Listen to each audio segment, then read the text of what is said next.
दुर्गासप्तशती आरवाध्यायम्। अथ षष्ठोऽध्यायः। ऋषिरुवाच इत्याकर्ण्यवचो देव्याः सदूतोमर्षपूरितः समाचष्टसमागम्य दैत्यराजाय विस्तरात्। तस्य दूतस्य तद्वाक्यमाकर्ण्यासुरराट्ततः सक्रोधः प्राह दैत्यानामधिपं धूम्रलोचनम्। हे धूम्रलोचनाशु त्वं स्वसैन्यपरिवारितः तामानय बलाद्दुष्टां केशाकर्षणविह्वलां तत्परित्राणदः कश्चिद्यदि वोत्तिष्ठते परः स हन्तव्यो मरो वापि यक्षो गन्धर्व एव वा।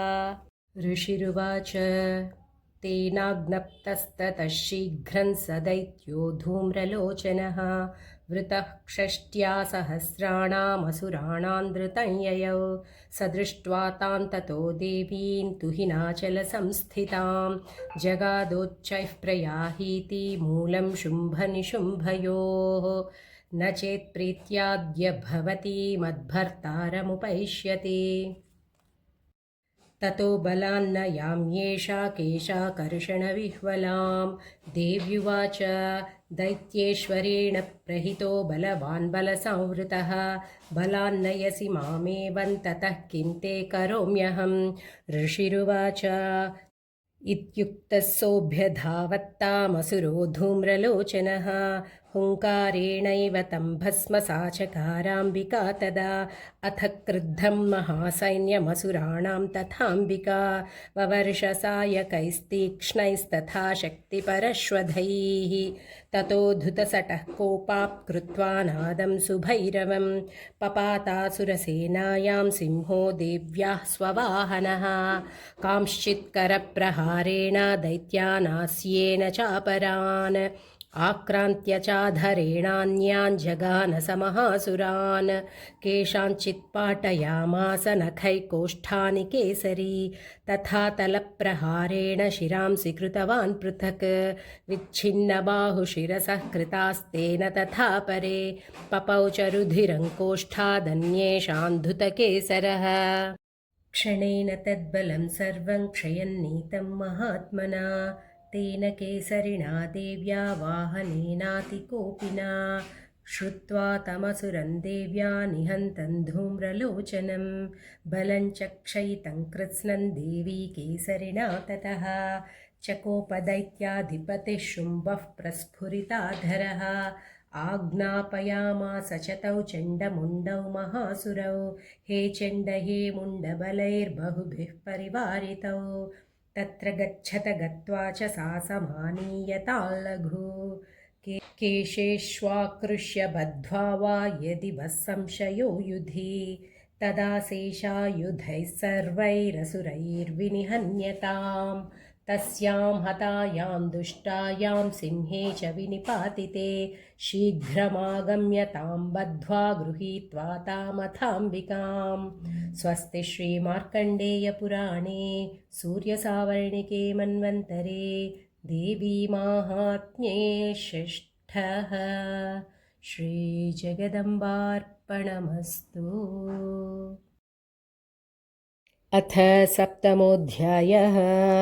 ॐ ऋषिरुवाच आज्ञप्तास्ति ततो दैत्याश्चण्डमुण्डपुरोगमाः चतुरङ्गबलोपेता ययुरभ्युद्यतायुधाः ददृशुस्ते ततो देवीमीषद्भासाव्यवस्थितां सिंहस्योपरि शैलेन्द्रशृङ्गे महति काञ्चने ते दृष्ट्वा तां समूदातुमुद्यमं चक्रुरुद्यताः आकृष्टचापासिधरास्तथान्ये तत्समीपगाः ततः कोपञ्चकारोच्चैरम्बिका तानरीन् प्रति कोपेन चास्या वदनं मषीवर्णमभूत्तदा भ्रुकुटीकुटिलात्तस्या ललाटफलकादृतं कालीकरालवदना विनिष्क्रान्तासि पाशिनी विचित्रखट्वाङ्गधरा नरमाला विभूषणा द्वीपिचर्मपरिधाना शुष्कमांसाति भैरवा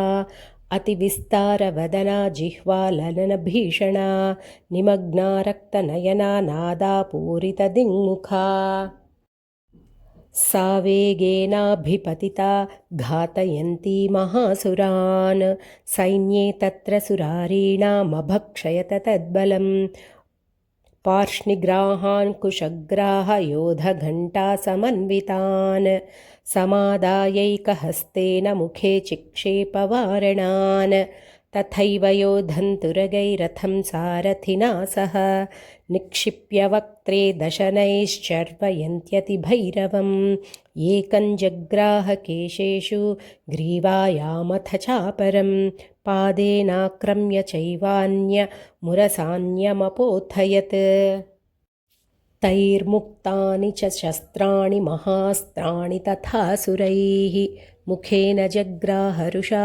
दशनैर्मथितान्यपि बलिनां तद्बलं सर्वमसुराणां दुरात्मनां ममर्दा भक्षयच्चान्यानन्यांश्चाताडयत्तदा असिना निहताः केचित् खट्वाङ्गताडिताः जग्मुर्विनाशमसुरा दन्ताग्राभिहतास्तथा क्षणेन तद्बलं सर्वमसुराणां निपातितं दृष्ट्वा चण्डोभिदुद्रावताङ्कालीमतिभीषणाम् करवर्षैर्महाभीमैर्भीमाक्षीन्तां महासुरः छादयामास चक्रैश्च मुण्डः क्षिप्तैः सहस्रशः तानि चक्राण्यनेकानि विशमानानि तन्मुखं बभुर्यथार्कबिम्बानि सुबहूनि घनोदरं ततो जहासातिरुषा भीमं भैरवनादिनी